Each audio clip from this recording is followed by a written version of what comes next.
In tonight's Corner Office, homeowners have found a way to make big bucks by renting out their homes for movies and video shoots across the nation, sometimes pocketing up to $20,000 for a one-day shoot. At my apartment. Our next guest made a name for herself by creating a company that finds these homes and other ideal locations for her clients. We welcome Debbie Regan, president of Debbie Regan Locations. Debbie, this is kind of fascinating because when you watch movies, they're really not often on movie sets anymore. They are actually in people's homes. So how does your business work? Who comes to you and how do you make a match? I'll often get either an email or a phone call or a text, and someone will say, Debbie, we are looking for a white kitchen. And these come from location scouts of movies and television shows? Yeah, location scouts, producers, photographers, photo assistants. It could be from a number of people. Okay, and what's the next step then?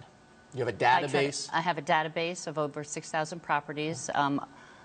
Most of it categorized, so if someone wants a white kitchen or a kitchen with an island sink or a cooktop in the middle so they can do the cooking shows, I have those categorized. How do you go out and find these homes to begin with? Because people may not think that this is a possibility, may not want to do it for a variety of reasons. So how do you find individuals and say to them, hey, I can put your house in the movies?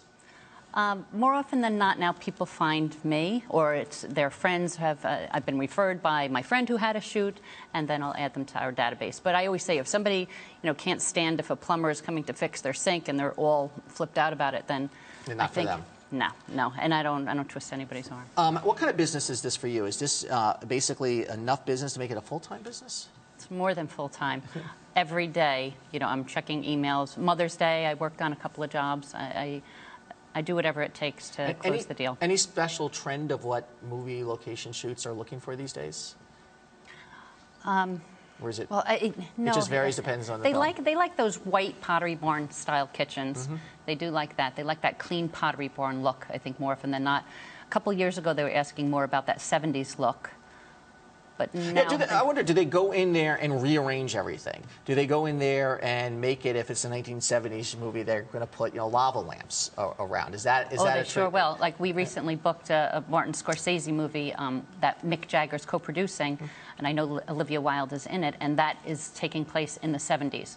So they want things to either already be 70s or they will make it look that way. And your typical shoot day looks like? I mean, is it a one-day event? Is it a week event?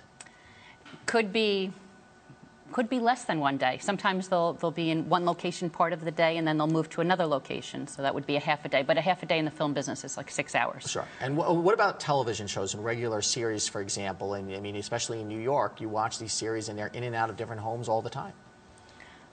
We work on them. Okay. We just recently had, like, Believe. As I was in the green room, I was working on The Leftovers, a new TV show. We just had Person of Interest. We've had Elementary. The Good Wife, a lot of the different Law and Orders. And what, how much can a homeowner earn from this, and what factors into how much they can earn? A lot of times I'm given a budget, and I will try to back into that budget. Sometimes people ask me for absolutely the impossible, like a free location at a $20 million townhouse. It just doesn't work. Is there a rate card that you work with the homeowners, or is it constantly a negotiation back and forth? There are some ballparks for average things, but a lot of times it's back and forth. And are they only using the common areas of the house? Do they need bedrooms too? Well, if they only use the first floor, then I can give them this. I just now was working on a Virgin Mobile job in the green room, and they were asking about roof access. So the property owner said, well, for a little extra money, we can work that into the deal. From the time that someone contacts you to the time that the deal is done, what is the average time frame that these location scouts look at? And I take it they're also looking at multiple properties at once. Yes, they are. It could be, my record was actually a Hillary Clinton commercial where we got the call around 3:30 and they were in the house by 6 o'clock that night. And that was when we first went like digital, and that was pretty cool. And then, but sometimes on feature films you get a lot of lead time. Like the Scorsese and this other movie that we're working on, a James Franco movie, The Adderall Diaries. We got a lot of lead time. It's just how they work. Commercials, less lead time. photo shoots.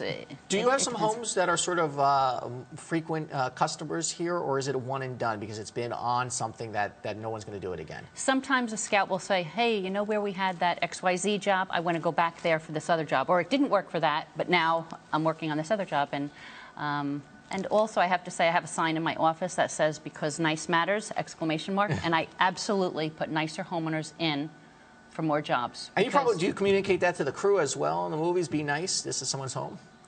Well, I do kind of have it like both ways, that I want the property owner, and it could be a business, it could be a homeowner, it could be, you know, a school, a warehouse, whatever. We use all different kinds of things for locations. But I do want both sides happy, and then I'm happy. Okay, Debbie Regan. So people should look you up if they want their home on television movies. Thank you so much. Thank you. Thanks for coming in. Tomorrow on the Rise Exchange, the business of Nollywood. Why industry insiders say African films are the next big thing. Let's take a look at the markets again. Day down arrows across the board. Triple-digit losses for the Dow Jones Industrial Average. I'm Andrew Schmertz. Thanks for watching the Rise Exchange. See you tomorrow.